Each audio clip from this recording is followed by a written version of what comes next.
Honorable Gonzaga Ssewungu mbaka wa Parliament akiikirira akalungu gwe tuli naye olunaku olwaleero wa National Platform. Twagala twogere ku nsonga ez'enjawulo eziri mu ggwanga lyaffe Uganda nga n'okusingira ddala y'ensonga y'okwekalakaasa eri mu Parliament y'abakulembeze oludda oluvuganya abakulu b'Amathias Mpuuga Nsamba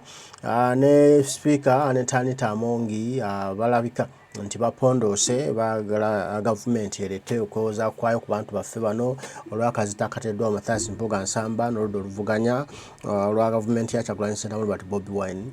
era nga waliwo n'ebigambibwa mbu Amathias Mpuuga Nsamba yandibadde akyuse wateekewo omulala byonna eby'ensonga tugenda kuba tubizoogerako tuteme tulabe naye yagamba nti gavumenti ya General Kaguta Museveni yagwa dda tewakyali gavumenti wano byonna ebyogerwako bali mu mankwetu wabula Kyagulanyi yandibadde akwata bukwasi kintu era nga yaliredde nti very soon omukulembeze Kyagulanyi Ssentamu Robert Bobi Wine agenda kuba akulembera eggwanga Uganda alitwala ate mu nsi ensuubize. Gonzaga Ssewungu gavumenti y'NRM ng'ekyaliwo ekyokubiri era nze ne kule Masaka nina abavubuka bange kalungu bana baade bagenze mu kwanjula waliwo dokita ensambi abantu Dr. Kayanja emmotoka yaweddewo yonna yaweddewo nabo ne bagwawo bawonye era bali mu kuyungibwa mukulu Kamanzi n'abalala ebyo bye biri mu ggwanga eggwanga erina enguudo nga tezirina peyinti nga abasala ekkubo batadde ne kazebra crossing okakutuka akasiiwuka we kali emmotoka tizera nti abantu bagenda kusala nabadde n'omukulu ajja kubuulira ensi nga Ghana ebeetyanga tebalina traffic lights ziri awo naye abantu abasala ab'emmotoka ze balinda abasala babawa ekitiibwa ekiri mu ggwanga system eba yafa nga gavumenti yagwa bwetyo bwebeera eba namundu zosinga okulaba mu bbanga naye nga yo yagwa eba teriiwo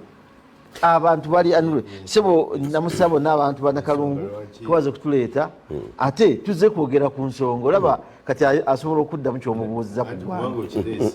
yetalera bibye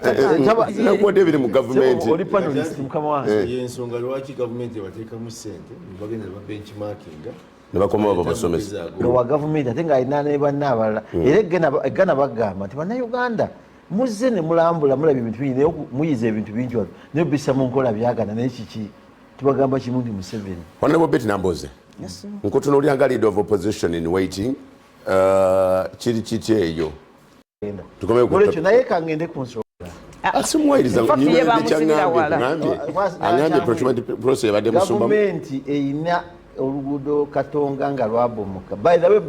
basi ziyitewo zigende nga ziri zokka kubanga kosti zaali waggulu nasembi ogenda muyonula kukkiriza motoka zitwala horticulture London mu Japan nkyala kagina nakkiriza n'abayitawo nabo nebagenda olwekyo naye kangende ku nsonga naye ekyo nga bbiri angambye kigenda kuterera katudde kumuwuliza nze teri kinyumira nga kunyumirwa kyemwagala nga tekirina bwe kiri obukulembeze bwa leader of opposition nze natandika Parliament twajja ne Honorable Kasolo nzijukira bulungi bwe twajja nga musajja independent yayingira NRM yamanyiyo nga wa DP history we sagala mwogera nnyo sagala kumuwayiriza naye nga mukwano gwange Amathias Mpuuga w'ekitiibwa yajja baali ba kibiina kirala yali DP yali independent ndowooza ya kituufu era newekitiibwa Sseggona nga tugamba ekintu eki tinedda bulijjo tugamba okwegatta kwagaana kati wetuli ati tuli mu National Unity Platform ebyali mu DP obimanyi negye yagenda omanyi sera kwogera ku DP kuba nagizaalibwamu ngiwagidde ngimanyi nebyo nayogera byonna mawo byakola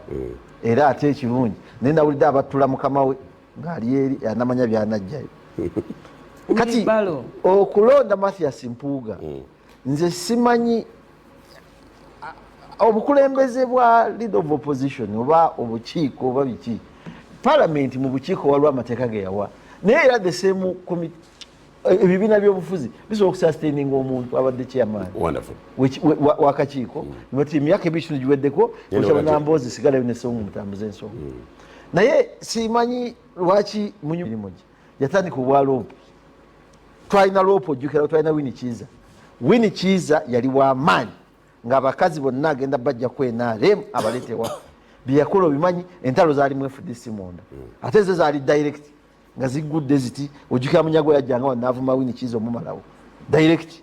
obo bijukire byonna byaliwo era okakana timu ya Mugisha muntu yonna bane muntu nomujjamu obukulembeze ne bugenda gye bwakola ki kati gye buli obimanyi ebiri mu FDC sagala bitakula nnyo kati ffe tulina omukulembeze eyazze akutte mu parliament okwata ababaka ba parliament ebina ebyenjawulo n'obinyweza bwoti ng'obitambuza n'obikola mu cabinet nebanga teri divided ne gwa suspend n'amususpendinga n'abeerawo si kyakusaaga n'atambula region ya Uganda yonna mu north n'akyalawa ng'atambuza extending ekibiina ekikwaki as we talk now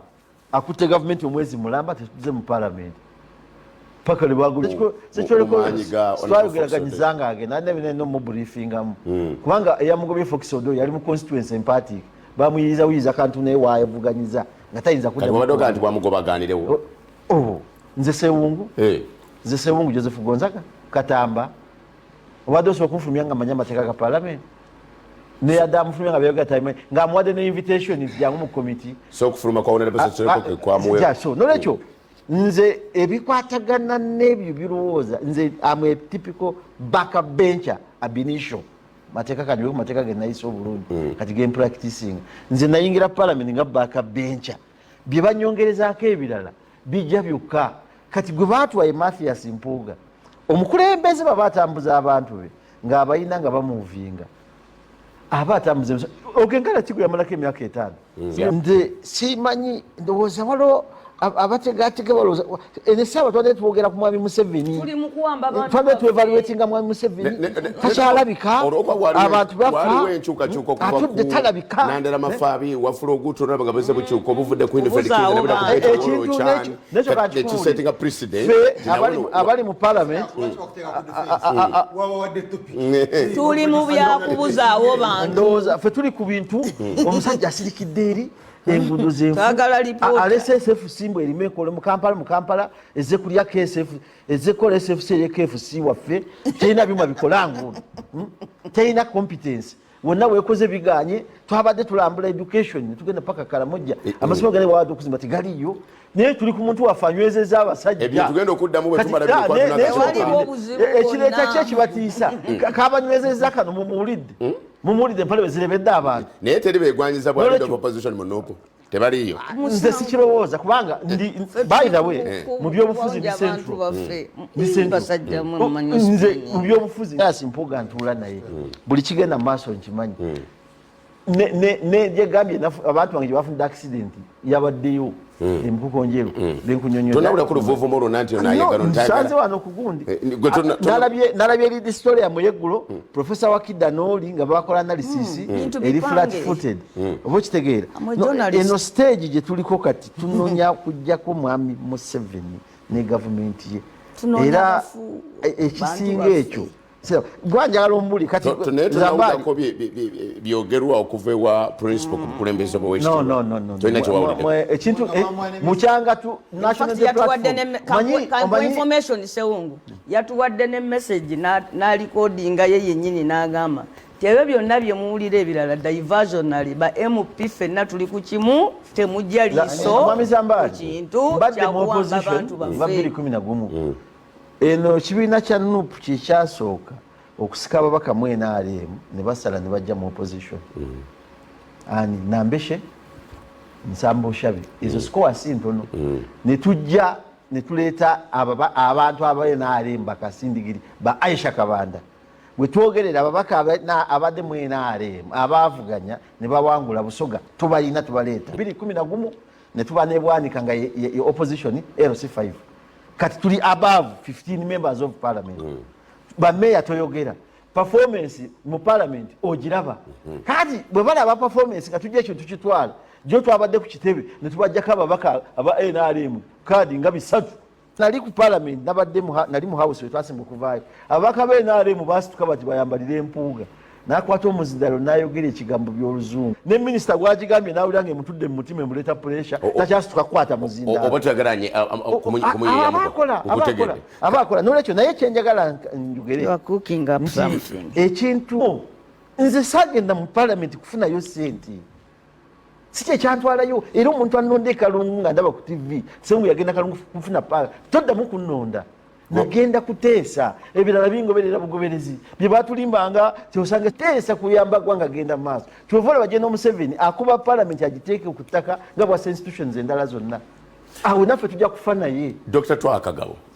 nkwaniriza w'ekibiina kya National Unity Platform wadde ate ekisinde kyewagira ekirala sinnakuwulirako mu abo abeegwanyiza obwa leader of opposition ekifo ekyo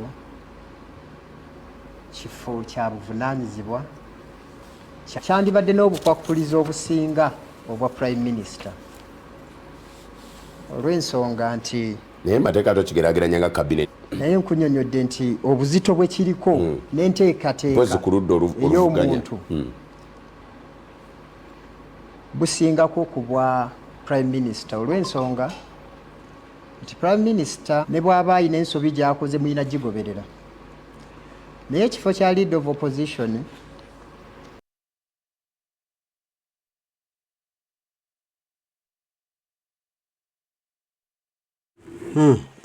Joseph Gonzaga Ssewungu bw'atyo ensonga wazitaddewo. Tulina bingi ebyokukola, tulina bingi ebyokulowoozaako tuve mu nsongasonga obutono ddala obutagenda kugatta ku ggwanga lyaffe bwe tulimu bwe tutandise okwesosasosa ffenna abali wano n'abali wonna gye tuli. Tulina kusobola kulowooza ku Uganda eno, tulina kusobola kugirowooleza bwe tugenda okugitereeza bwe tugenda okulaba nga tugikulaakulanya okugijjako obwannakyemalira okugijjako effugabbi okugijjako ekibbattaka okugijjako ekitulugunya abantu byonna tulina kwekemba ffe nga ffe bannayuganda tujja okutereeza ensi yaffe. N'ezitivvi zeekobaanye okuba nti zijja abantu ku mulamu kubateeka ku mulamu omufu okubateeka ku bintu ebitategerekeka naye nga tulina kuguma wenna wooli guma bugumi tukole bye tukola nga tubikola n'amaanyi tununule eggwanga lyaffe tujja kuba bulungi wande. Omukama Katonda asaba bankuumire mwenna abaliko mwebale kubaako tujja kuba tuddamu tuyogera ebigambo mweraba.